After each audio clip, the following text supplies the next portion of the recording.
यो रेडियो नेपाल हो। सन्तोष रेग्मीबाट समाचार सुन्नुहोस्। शुरूमा प्रमुख समाचार। सोलुखुम्बुमा मनाङियरको हेलिकप्टर दुर्घटना हुँदा चालक सहित 6 जनाको मृत्यु। सरकारद्वारा हेलिकप्टर दुर्घटनाको छानबिन गर्न समिति गठन। मन्त्री परिषदद्वारा धानको न्यूनतम समर्थन मूल्य तय। लामो समयपछि सत्तारूढ़ प्रमुख दल नेपाली कांग्रेसको केन्द्रीय समितिको बैठक आज शुरू हुँदै। राष्ट्रिय सभामा विनियोजन विधेयकका विभिन्न शीर्षकमाथिको छलफल सकियो।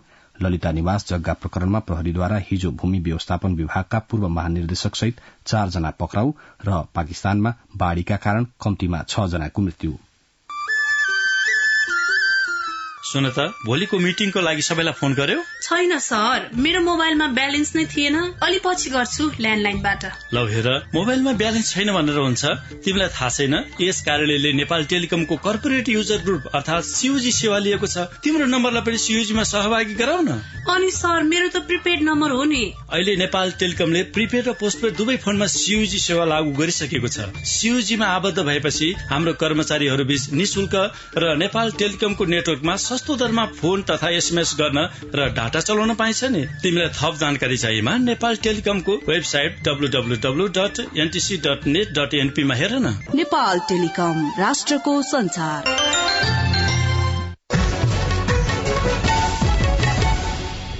समाचार अब विस्तारमा।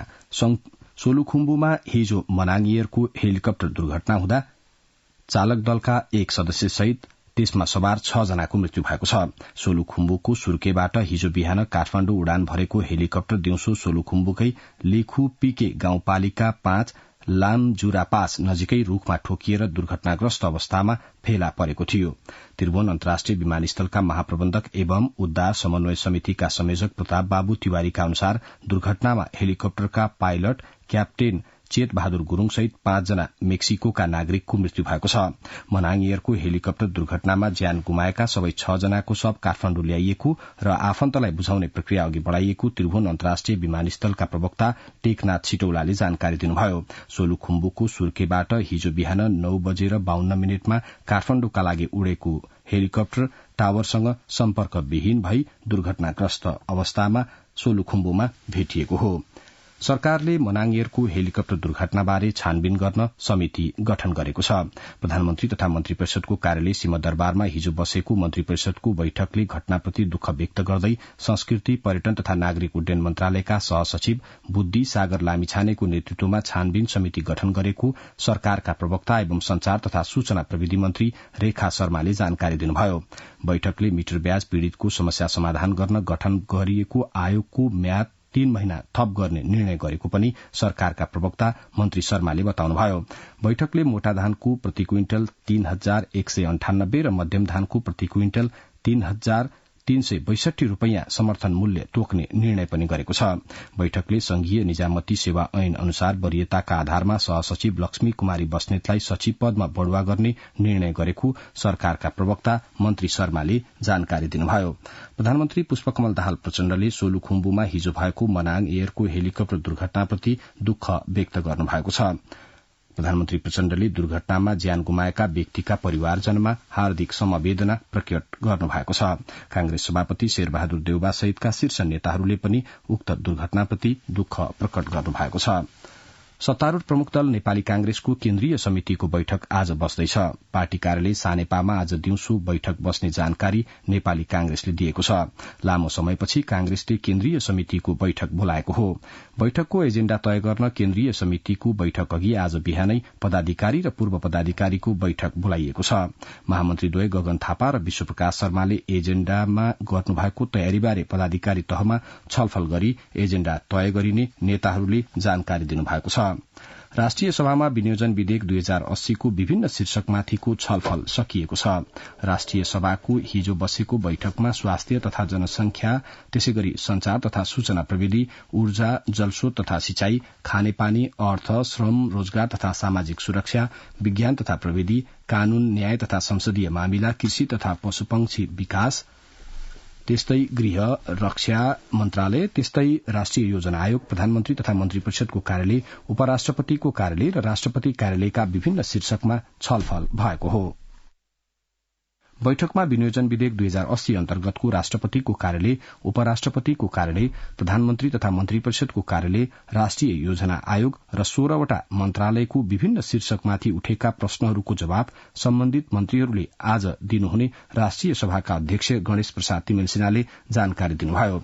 त्यसअघि छलफलमा भाग लिनुहुँदै सांसदहरूले बजेट, नीति र कार्यक्रममा भएका विषय समेटेर आउन नसकेको भन्नुहुँदै आर्थिक प्रणाली र बजेट प्रणालीमा सुधार आवश्यक रहेको औल्याउनुभयो। सांसदहरूले बजेट संशोधनसहित परिमार्जन गर्ने पद्धति विकास गर्नुपर्नेमा समेत जोड़ दिनुभयो। सांसदहरूले जनताको मौलिक हक कार्यान्वयनको प्रत्याभूति जनतालाई दिने कुरामा बजेट केन्द्रित हुनुपर्नेमा जोड़ दिनुहुँदै स्वास्थ्य क्षेत्रमा सरकारको लगानी अत्यन्तै कम भएको तर्फ समयमा नै ध्यान दिनुपर्ने बताउनुभयो। बजेट समन्वयिक, सन्तुलित र व्यवहारिक बन्न नसकेको तथा संघीयता भनिए पनि हिजोकै एकात्मक शैलीको बजेट आएको सांसदहरूले टिप्पणी गर्नुभयो। उहाँहरूले बजेट संघीयताको मर्म अनुरूप आउनुपर्ने सुझाव पनि दिनुभयो। सांसदहरूले सबै नागरिकमा खानेपानीको पहुँच पुर्याउने, जलस्रोतको संरक्षण गर्ने, सिंचाईको विकास गर्ने, कृषिको विकास गर्ने, उत्पादन बढ़ाउने, हाइड्रो पावर र विद्युत उत्पादन बढ़ाउने र विद्युत खपत गर्नेतर्फ बजेटले ध्यान दिन नसकेको आरोप लगाउनुभयो। विनियोजन विधेयकका विभिन्न शीर्षकमाथि 9वटा खर्च कटौतीको प्रस्ताव पनि प्रस्तुत गरिएको छ। बैठकमा उद्योग, वाणिज्य तथा आपूर्ति मन्त्री रमेश रिजालले विद्युतीय व्यापार विधेयक 2080 पेश गर्नुभयो। बैठकले राष्ट्रिय सभाका पूर्व सदस्य लालकाजी गुरूङको निधनप्रति शोक प्रस्ताव पारित गरेको छ। गुरूङको असार 23 गते 83 वर्षको उमेरमा निधन भएको थियो। राष्ट्रिय सभाको अर्को बैठक आज बिहान 11 बजे बस्ने कार्यसूची छ। प्रधानमन्त्री पुष्पकमल दाहाल प्रचण्डले विश्वविद्यालयहरूले वैज्ञानिक अनुसन्धान र नवीनतम प्रविधिको प्रयोगलाई केन्द्रमा राखेर कृषि वैज्ञानिक उत्पादनमा केन्द्रित हुनुपर्ने सुझाव दिनुभएको छ। कृषि तथा वन विज्ञान विश्वविद्यालय सभाको 11औं साधारण सभालाई हिजो सम्बोधन गर्नुहुँदै प्रधानमन्त्रीले कृषि तथा वन क्षेत्रको विकासका लागि आवश्यक विज्ञ जनशक्ति उत्पादन गरी वैज्ञानिक अनुसन्धान, नवीन प्रविधिको विकास र प्रसार कार्यमा लाग्न सम्बद्धहरूलाई निर्देशन दिनुभयो। प्रधानमन्त्री प्रचण्डले नेपालमा कृषि, पशु चिकित्सा, मत्स्य विज्ञान, पशु विज्ञान र वन विज्ञान क्षेत्र लगायतका प्राकृतिक स्रोत व्यवस्थापनका विषयमा अध्ययन, अनुसन्धान र प्रविधिको विकासमा विश्वविद्यालयको भूमिका महत्वपूर्ण रहेको बताउनुभयो। विश्वविद्यालयले देशैभरि आंगिक क्याम्पस स्थापना गर्ने लक्ष्य अनुरूप विभिन्न प्रदेशमा 8 कृषि संकाय र एउटा वन संकाय अन्तर्गत कलेज तथा 2 कृषि विज्ञान केन्द्रको स्थापना गरी सञ्चालन गरिरहेको छ।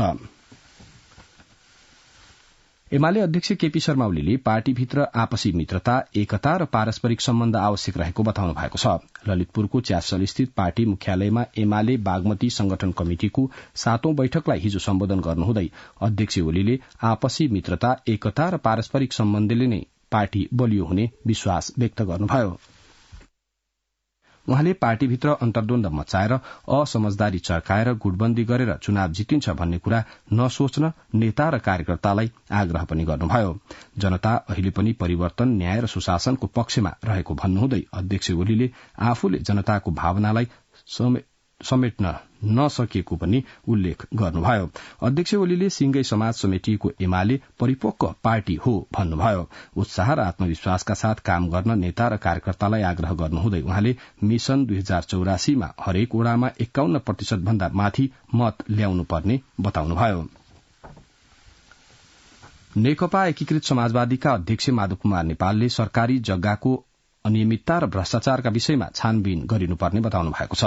नेपाल पत्रकार महासंघ पाल्पा शाखाले रामपुरमा हिजो आयोजना गरेको पत्रकार भेटघाट कार्यक्रममा अध्यक्ष नेपालले ललिता निवासको जग्गा प्रकरण लगायतका सरकारी जग्गामा भ्रष्टाचारसँग जोडिएका कसैलाई पनि उन्मुक्ति दिन नहुने स्पष्ट पार्नुभयो। ललिता निवास जग्गा प्रकरणमा जोसुकै दोषी देखिए पनि कार्यवाही हुनुपर्ने बताउनुहुँदै आफू लगायतका पूर्व प्रधानमन्त्री धेरैको नाम यसमा जोडिएकाले सत्य तथ्य छानबिन गरी बाहिर ल्याउनुपर्ने बताउनुभयो। आफू प्रधानमन्त्री हुँदा सरकारी तथा अन्य जग्गा कानून सम्मत रूपमा छुट्याएर अघि बढ़ाउनुपर्ने निर्णय भएको उहाँले बताउनुभयो। भ्रष्टाचारमा जोडिएका दोषी कोही पनि उम्कन नहुने भन्नुहुँदै उहाँले जग्गा अनियमितता र भ्रष्टाचारका विषयमा आफ्नो पार्टीले सरकारलाई पूर्ण सहयोग गर्ने प्रतिबद्धता पनि व्यक्त गर्नुभयो। एउटा फरक प्रसंगमा अध्यक्ष नेपालले वर्तमान सरकार 5 वर्षसम्मै चल्ने दावी पनि गर्नुभयो। बालुवाटार स्थित ललिता निवास जग्गा हिनामिना प्रकरणमा संलग्न भएको आरोपमा प्रहरीले हिजो थप 4 जनालाई पक्राउ गरेको छ। प्रहरीको केन्द्रीय अनुसन्धान ब्यूरो सीआईबीले हिजो भूमि सुधार तथा व्यवस्थापन विभागका तत्कालीन महानिर्देशक रुद्र कुमार श्रेष्ठ, भवन मर्मत सम्भार डिभिजन कार्यालय काठमाडौँका तत्कालीन senior divisional engineer Balkrishna Shrestha, मालपोत कार्यालय दिल्ली बजारका तत्कालीन नायब सुब्बा योगराज पौडेल र पूर्व खरिदार नारायण दत्त मिश्रलाई पक्राउ गरेको हो। ललिता निवास प्रकरणमा हालसम्म 16 जना पक्राउ परेका छन्। यो प्रकरणमा सीआईबीले संगठित अपराध र लिखत कृत्यमा अनुसन्धान गरिरहेको जनाएको छ। नेपाली कांग्रेसका नेता प्रकाशमान सिंहले देश विकासका लागि आम नागरिक एकजुट हुनुपर्ने बताउनु भएको छ। विन्दवासिनी आध्यात्मिक संघले काठमाडौँमा हिजो आयोजना गरेको कार्यक्रममा नेता सिंहले देश र सामाजिक विकासका काममा राजनीति गर्न नहुने बताउनुभयो। नेता सिंहले आवश्यकताका आधारमा विकास जरूरी रहेको उल्लेख गर्नुहुँदै भनसुनका हिसाबमा काम गर्ने परिपाटी अब अन्त्य हुनुपर्छ भन्नुभयो। समाचार रेडियो नेपालबाट सुन्दै हुनुहुन्छ। अब केही बेर विज्ञापन र सन्देश।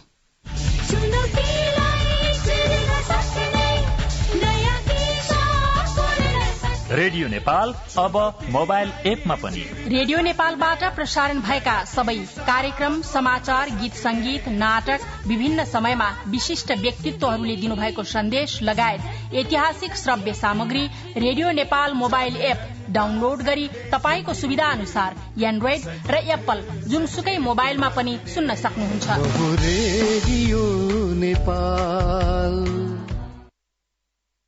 बाँकी समाचार।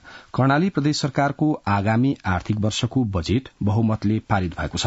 बैठकमा आर्थिक मामिला तथा योजना मन्त्री वेदराज सिंहलाई कर्णाली प्रदेश विनियोजन विधेयक 2080 र कर्णाली प्रदेश आर्थिक विधेयक 2080 पारितका लागि उहाँले सभामा प्रस्तुत गर्नुभएको थियो। उहाँको प्रस्ताव सभाबाट बहुमतले पारित भएको र त्योसँगै बजेट पारित भएको सभामुख नन्दा गुरूङले घोषणा गर्नुभयो। यसअघि बैठकमा बजेट शीर्षकहरूमाथिको छलफलका क्रममा सदस्यहरूले उठाउनुभएका प्रश्न एवं जिज्ञासाको मुख्यमन्त्री राजकुमार शर्माले जवाफ दिनुभएको थियो। कर्णाली प्रदेश सरकारले आगामी आर्थिक वर्ष 2080-81 का लागि 33 अर्ब 37 करोड़ 97 लाख 7 हजार बराबरको बजेट ल्याएको छ। प्रतिनिधि सभाको महिला तथा सामाजिक मामिला समितिको बैठकमा 50% महिलाको सहभागिता गराउन निर्वाचनमा हुने विकृति रोक्नुपर्नेमा जोड़ दिइएको छ। समितिको हिजो बसेको बैठकमा आमन्त्रित हुनुभएकी संविधान सभा सदस्य बिन्दा पाण्डेले निर्वाचन सम्बन्धी कानूनलाई संशोधन र एकीकरण गर्न बनेको विधेयकको मस्यौदामा थप गरिएका र स्पष्ट पारिएका प्रावधानमा 50% महिलाको सहभागिता सुनिश्चितताका लागि बहस जरूरी रहेको बताउनुभयो। समितिका सदस्यहरूले मुलुकको विविधतालाई स्थापित गरी पूर्ण समानुपातिक सहभागिता कायम गर्न निर्वाचन क्षेत्र आरक्षण गर्नुपर्नेमा जोड़ दिँदै कोटा छुट्याइनुपर्ने, प्रत्यक्ष निर्वाचनमा जान महिला सक्षम रहेको तर निर्वाचन खर्चलाई व्यापक बनाउन नसकेका कारण पराजित हुनु परेको लगायतका धारणा राख्नु भएको थियो। समितिका ज्येष्ठ सदस्य रोशन कार्कीले बन्दै गरेको निर्वाचन विधेयकमा महिला र पुरूषको अवस्थाबारे जानकारी लिनु बैठकको उद्देश्य रहेको बताउनुभयो। शिक्षा विज्ञान तथा प्रविधि मन्त्रालयद्वारा शिक्षक कर्मचारीका संगठनबीचको वार्तामा विद्यालय कर्मचारीको तलबमान कायम गर्ने विषयलाई संघीय शिक्षा ऐनमा समावेश गर्ने सहमति भएको छ। विद्यालय कर्मचारी परिषदका महासचिव शान्तिनाथ योगीले उक्त ऐन निर्माणका लागि सरकारले संघीय संसदको यसै अधिवेशनमा पेश गर्ने र ऐनमै तलबमान उल्लेख गर्ने सहमति भएपछि आन्दोलन फिर्ता लिइएको बताउनु भएको छ। कपिलवस्तुमा सर्पको डसाईबाट 2 जनाको मृत्यु भएको छ। घरमा सुतिरहेका बेला विषालु सर्पको डसाईबाट बुद्धभूमि नगरपालिका 1 का दाजुभाइको मृत्यु भएको छ। मृत्यु हुनेमा 9 वर्षीय प्रदीप भूषाल र 12 वर्षीय दीपक भूषाल रहेको प्रहरीले जनाएको छ। दुवैजना आफ्नो हजुरआमासँग एकतले घरको भुइँमा सुतिरहेका बेला सर्पले डसेको थियो। मृतक दाजुभाइकी आमा वैदेशिक रोजगारीका सिलसिलामा विदेशमा रहेको प्रहरीले जनाएको छ। मोतिहारी अम्लेखगंज पेट्रोलियम पाइपलाइन परियोजना अन्तर्गत दोस्रो चरणको करिब 40% काम सम्पन्न भएको छ। परियोजना अन्तर्गत दोस्रो चरणको काम करिब 40% सम्पन्न भएको र बाँकी काम तीव्र रूपमा अघि बढ़ेको नेपाल आयल निगम मधेस प्रादेशिक कार्यालय अम्लेखगंज 12 का प्रमुख विनित मणि उपाध्यायले जानकारी दिनुभयो। जनकपुरमा हिजो आयोजित कार्यक्रममा 2 लाख रूपियाँ नगद राशि रहेको विद्यापति मैथिली भाषा साहित्य पुरस्कार धनुषाको विदेह नगरपालिका 2 का अयोध्यानाथ चौधरीलाई प्रदान गरिएको छ। त्यसैगरी अनुवादतर्फ 1 लाख रूपियाँ राशिको पुरस्कार धनुषाको शहीदनगर नगरपालिका 2 निवासी उप प्राध्यापक रमेश कुमार यादव, पाण्डुलिपितर्फ महोत्तरीको लोहारपट्टीका साहित्यकार महेन्द्र कुमार मिश्र तथा 50-50 हजार रूपियाँ राशिको कला संस्कृतितर्फको पुरस्कार जनकपुर धाम 10 निवासी आभास लाभ र जनकपुर धाम 14 निवासी वैद्यनाथ पटेललाई प्रदान गरिएको छ। एक कार्यक्रमबीच संस्कृति, पर्यटन तथा नागरिक उड्डयन मन्त्री सुदन किराँतीले पुरस्कार वितरण गर्नुभयो। अख्तियार दुरूपयोग अनुसन्धान कार्यालय बर्दिवासबाट खटिएको टोलीले लाहानस्थित सड़क डिभिजन कार्यालयका लेखा अधिकृत पदम विनोद पोखरेललाई 1 लाख रूपियाँ घुस रकम सहित पक्राउ गरेको छ। अख्तियारको टोलीले लेखा अधिकृत पोखरेलको कोठाबाटै घुस रकम सहित पक्राउ गरेको जनाएको छ। पक्राउ गरिएका लेखा अधिकृत पोखरेललाई अख्तियार दुरूपयोग अनुसन्धान आयोगले पक्राउ गरी बर्दिवास पुर्याएको वडाध्यक्ष राम अवतार शर्माले जानकारी दिनुभयो। अख्तियार दुरूपयोग अनुसन्धान आयोगको टोलीले काठमाडौँको कागेश्वरी मनोहरा नगरपालिकामा 16,000 रूपियाँ घुससहित विद्यालय व्यवस्थापन समितिका अध्यक्ष र प्रधान अध्यापकलाई पक्राउ गरेको छ। आयोगको टोलीले कागेश्वरी मनोहरा नगरपालिका 1 गागलफेदी स्थित सिद्धि गणेश माध्यमिक विद्यालयका व्यवस्थापन समितिका अध्यक्ष राजकुमार थापा र प्रधान अध्यापक बुद्धि विलास धिताललाई शिक्षक छनौटका क्रममा शिक्षकबाट घुस लिँदै गरेको अवस्थामा पक्राउ गरिएको अख्तियारले जनाएको छ। बाँकेको जानकी गाउँपालिकाले स्थानीय पाठ्यक्रम लागू गरेको छ।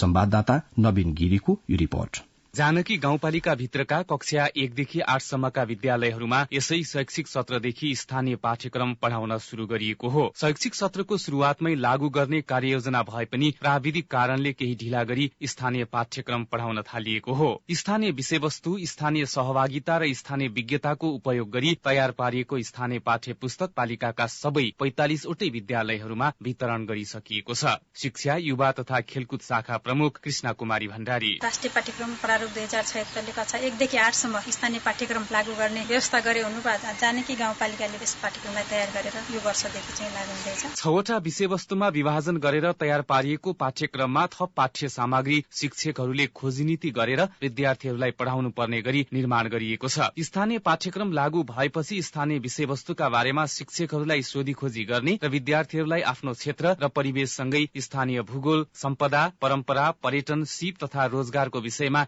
यथेष्ट जानकारी हासिल गर्ने अवसर मिलेको शिक्षकहरू बताउँछन्। जनसेवा आधारभूत विद्यालयका प्रधान अध्यापक नारायण लामिछाने यावत रूपमा यहाँ भएका सम्पूर्ण कुराहरूलाई एउटा समष्टिगत रूपमा पाठ्यक्रमले चाहिँ बोकेको जस्तो मलाई लागिरहेको छ। यो बारेमा चाहिँ भोलिका कर्णधार आजका चाहिँ बालबालिकाहरूले बुझ्ने अवसर पनि पाउँछन्। स्थानीय पाठ्यक्रम लागू भएसँगै शिक्षकहरूलाई पनि तालिम दिने योजना गाउँपालिकाको छ। स्थानीय पाठ्यक्रमको पठन पाठन प्रभावकारी बनाउन सबै विद्यालयका शिक्षकहरूलाई अभिमुखीकरण तालिम दिने गाउँपालिकाले बताएको छ। शिक्षकहरूले पनि पहिलो पटक लागू भएको पाठ्यक्रम पढ़ाउँदा चुनौतीहरू देखिन सक्ने भन्दै अभिमुखीकरण तालिम दिइनुपर्ने बताउँछन्। नेपाल प्राविकी प्रधान अध्यापक विजय लक्ष्मी मिश्र पहिलोचोटि पढ़ाउँदाखेरि समस्या नै आउँछ। त्यो समस्या समाधान गर्नको लागि पालिकाले शिक्षा शाखाले शिक्षकहरूलाई चाहिँ तालिम पाए राम्रो हुन्थ्यो। विद्यालय तहबाटै स्थानीय स्तरको विषयमा विद्यार्थीहरूलाई जानकारी गराउने उद्देश्य सहित स्थानीय पाठ्यक्रम निर्माण गरिन्छ। शैक्षिक विकेन्द्रीकरणको अवधारणा अनुसार स्थानीय आवश्यकतामा आधारित शिक्षाको जग बलियो बनाउन स्थानीय तहमा पाठ्यक्रम निर्माण र कार्यान्वयन गर्ने अभ्यासलाई अभियानकै रूपमा अघि बढ़ाउन जरूरी छ। नवीन गिरी, रेडियो नेपाल, नेपालगञ्ज। सभामुख देवराज घिमिरेसँग नेपालका लागि फ्रान्सका राजदूत गिल्स बोरबाओले हिजो शिष्टाचार भेटवार्ता गर्नुभएको छ। सिंहदरबारमा भएको भेटमा उहाँहरूबीच नेपाल र फ्रान्स बीचको मैत्रीपूर्ण सम्बन्ध, विकास सहयोग, जनस्तरको सम्बन्ध, लगानी र व्यापार लगायतका विषयमा छलफल भएको सभामुखको सचिवालयले जनाएको छ। शहरी विकास मन्त्री सीता गुरूङले स्थानीय सरकारहरूबीच समन्वय गरेर कामलाई सहज बनाउन प्रदेश र संघबीच समन्वय आवश्यक रहेकोमा जोड़ दिनुभएको छ। ललितपुर जिल्ला समन्वय समितिको जिल्ला सभामा हिजो मन्त्री गुरूङले अनुगमन, मूल्याङ्कन र समन्वयलाई प्रमुख प्राथमिकतामा राखेर काम हुन नसकेकाले देशैभर समस्या आएको भन्नुहुँदै त्यसबारे गम्भीर हुनुपर्ने बताउनुभयो। अब के अन्तर्राष्ट्रिय समाचार।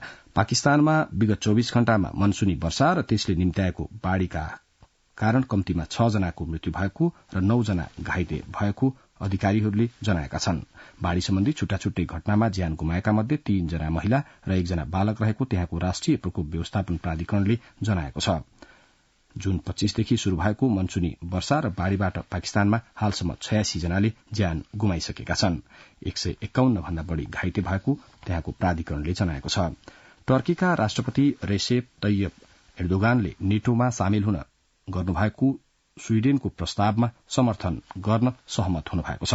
टर्कीका सैन्य गठबन्धनका प्रमुख जेन्स स्टोल्टेनबर्गले स्वीडेनको प्रस्तावलाई अंकाराको संसदमा पठाउन र अनुमोदन सुनिश्चित गर्न राष्ट्रपति सहमत हुनुभएको बताउनु भएको छ।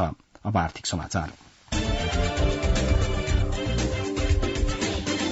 अर्थमन्त्री डाक्टर प्रकाश शरण महतले बैंक तथा वित्तीय संस्थामा अस्वस्थ प्रतिस्पर्धा बढ़ेको बताउनु भएको छ। नेपाल वित्तीय संस्था कर्मचारी संघले काठमाडौँमा मंगलबार आयोजना गरेको संवाद कार्यक्रममा अर्थमन्त्री डाक्टर महतले बैंक तथा वित्तीय संस्थाले निक्षेपकर्ता प्रति जिम्मेवार भएर स्वस्थ प्रतिस्पर्धा गर्न आवश्यक रहेको बताउनुभयो। अर्थमन्त्री महतले बैंक तथा वित्तीय संस्थाले परियोजना धितो राखेर कर्जा नदिने तर घर जग्गा धितो राखेर मूल्याङ्कन भन्दा बढ़ी कर्जा प्रवाह गर्ने गरेको पनि उल्लेख गर्नुभयो। त्यस्तै उत्पादनशील क्षेत्रमा भन्दा उपभोगका क्षेत्रमा बढ़ी ऋण लगानी हुने गरेकोमा नेपाल राष्ट्र बैंकले आगामी आर्थिक वर्षको मौद्रिक नीति मार्फत यसलाई सम्बोधन गर्नुपर्ने बताउनुभयो। आगामी मौद्रिक नीति समग्र अर्थतन्त्रमा स्थिरता र आर्थिक वृद्धितर्फ उन्मुख गराउने गरी आउनुपर्ने अर्थमन्त्री महतको जोड़ थियो। नेपाल उद्योग परिसंघको मेक इन नेपाल स्वदेशी अभियान र अनलाइन प्लेटफर्म कम्पनी दराज बीच स्वदेशी अभियानमा आबद्ध सदस्यहरूको उत्पादन प्रवर्धन गर्ने सम्बन्धमा समझदारी भएको छ। मेक इन नेपाल नेपाल उद्योग परिसंघले सञ्चालन गरिरहेको अभियान हो। समझदारी अनुसार मेक इन नेपाल स्वदेशी अभियानमा आबद्ध सदस्यहरूको वस्तु दराजको प्लेटफर्ममा राख्न तथा किनबेच गर्न दराजले स्वदेशी सदस्यहरूलाई आवश्यक तालिम परामर्श र जानकारी उपलब्ध गराउनेछ। मेक इन नेपाल स्वदेशी अभियानमा आबद्ध सदस्यहरूलाई बजारीकरण तथा नेटवर्किङमा सहयोग गराउने उद्देश्यले दराजसँग समझदारी गरिएको नेपाल उद्योग परिसंघका अध्यक्ष राजेश कुमार अग्रवालले बताउनुभयो। आर्थिक तरलता र औद्योगिक वातावरण नहुँदा चितवनका उद्योगी व्यवसायी विदेश पलायन हुन थालेका छन्। उद्योग व्यवसाय चल्न नसकेपछि उद्योगी व्यवसायी विदेश पलायन भएका हुन्। उद्योग वाणिज्य संघ जिल्ला अध्यक्ष चुन नारायण श्रेष्ठका अनुसार अहिले 7 व्यवसायी व्यवसाय बन्द गरेर बिजनेस भिसामा विदेश पलायन भएको उल्लेख गर्नुभयो। त्यस्तै अहिले 12 उद्योगी व्यवसायीले औपचारिक रूपमा फार्म बन्द गर्नका लागि निवेदन दिएका छन्। सञ्चालनमा आएका उद्योगले समेत आफ्नो उत्पादन र कर्मचारी कटौती गर्दै लगेको जनाइएको छ। चितवन उद्योग संघका अध्यक्ष त्रिलोचन कणेलले अहिलेसम्म 30% उद्योग बन्द भएको बताउनुभयो। म्याग्दीमा निर्माणाधीन नीलगिरी जलविद्युत आयोजनाको 82% निर्माण कार्य सम्पन्न भएको छ। म्याग्दीको अन्नपूर्ण गाउँपालिका 4 नारचाङमा नीलगिरी जलविद्युत आयोजनाले निर्माण गर्न लागेको 38 मेगावाटको नीलगिरी पहिलो र 71 मेगावाटको नीलगिरी दोस्रो गरी 109 मेगावाट क्षमताको नीलगिरी जलविद्युत आयोजनाको निर्माण कार्य 82% पूरा भएको आयोजनाले जनाएको छ। म्याग्दीको नारचाङमा 16 अर्बको लागतमा ती आयोजनाहरू निर्माणको अन्तिम चरणमा रहेका आयोजनाका आवासीय इन्जिनियर रत्न बमजन तामाङले जानकारी दिनुभयो। धितोपत्र बजारमा शेयर कारोबार मापक नेप्से परिसूचक मंगलबार सामान्य अंकले घटेको छ। यस दिन नेप्से परिसूचक 4.73 अंकले घटेर 2072.24 अंकमा सीमित भएको छ। मंगलबार कारोबारमा आएका विभिन्न कम्पनीहरूका 79,88,986 किता शेयरहरू 2 अर्ब 85 करोड़ 94 लाख 90,000 मूल्यमा किनबेच भएका छन्। भुवन आचार्य। अब खेल समाचार। नेपाली राष्ट्रिय महिला फुटबल टोली बंगलादेशसँगको 2वटा मैत्रीपूर्ण खेलका लागि हिजो त्यसतर्फ प्रस्थान गरेको छ। भोलि र आगामी आइतबार हुने 2वटा मैत्रीपूर्ण खेलका लागि 31 सदस्यीय नेपाली टोली हिजो बंगलादेशतर्फ लागेको हो। नेपालले मैत्रीपूर्ण खेललाई चीनको झोङझाओमा आयोजना हुने एसियाली खेलकुद प्रतियोगिताको तयारीका रूपमा लिएको छ। विभागीय टोली नेपाल पुलिस क्लबले 7औं प्रधानमन्त्री कप महिला तथा पुरूष राष्ट्रिय भलिबल च्याम्पियनशीप अन्तर्गत पुरूषतर्फको खेलमा लगातार तेस्रो जीत दर्ज गरेको छ।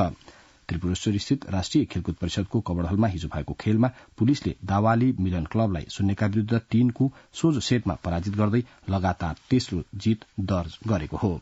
अब मौसम। आज देशभर आंशिकदेखि सामान्य बदली रही केही भागमा मेघगर्जन सहित हल्का वर्षा हुनुका साथै कोशी बागमती र गण्डकी प्रदेशमा अधिक वर्षा हुन सक्ने जल तथा मौसम विज्ञान विभागले जनाएको छ। गत 24 घण्टामा काठमाडौँ उपत्यकामा मापन गरिएको अधिकतम तापक्रम 30.5 डिग्री सेल्सियस, न्यूनतम तापक्रम 20.2 डिग्री सेल्सियस, वर्षा 35.5 मिलिमिटर, अहिले बिहानको सापेक्षिक आर्द्रता 96%। आज दिउँसो काठमाडौँ उपत्यकाको अधिकतम तापक्रम 29 देखि 31 डिग्री सेल्सियसका बीच रहने अनुमान गरिएको छ। काठमाडौँ उपत्यकामा सूर्योदय अघि बिहान 5:16 भयो भने सूर्यास्त भरे साँझ 7:03 हुनेछ।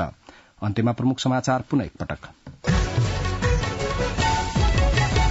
सोलुखुम्बुमा मनाङ एयरको हेलिकप्टर दुर्घटना हुँदा चालक सहित 6 जनाको मृत्यु, सरकारद्वारा हेलिकप्टर दुर्घटनाको छानबिन समिति गठन। मन्त्री परिषदद्वारा धानको न्यूनतम समर्थन मूल्य तय। लामो समयपछि सत्तारूढ़ प्रमुख दल नेपाली कांग्रेसको केन्द्रीय समितिको बैठक आज शुरू हुँदै राष्ट्रिय सभामा विनियोजन विधेयकका विभिन्न शीर्षकमाथिको छलफल सकियो। ललिता निवास जग्गा प्रकरणमा प्रहरीद्वारा हिजो भूमि व्यवस्थापन विभागका पूर्व महानिर्देशक सहित 4 जना पक्राउ र पाकिस्तानमा बाढ़ीका कारण पछिल्लो 24 घण्टामा कम्तीमा 6 जनाको मृत्यु। बिहान 7 बजेको समाचार सकियो। अर्को समाचार प्रसारण 8 बजे अंग्रेजीमा सुन्न सक्नुहुनेछ। हवस् त, नमस्कार।